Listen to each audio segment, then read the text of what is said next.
అసలే ఒంటరితనం అట్టుపై నిరీక్షణం అసలే ఒంటరితనం అట్టుపై నిరీక్షణం అరరే పాపమని జాలిగా చూసే జనం కోరంత గొడవ జరిగితే కొండంత కోపమా నన్నొదిలి నువ్వు ఉండగలవ నిజం చెప్పవమ్మా అందరినీ ఇలా వెంటపడి అడగాల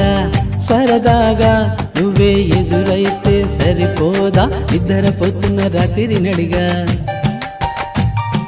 గూటికి చేరిన గుబల నడిగా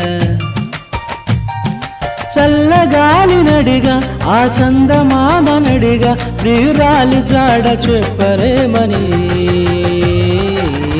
అందరినీ ఇలా వెంటపడి అడగాల సరదాగా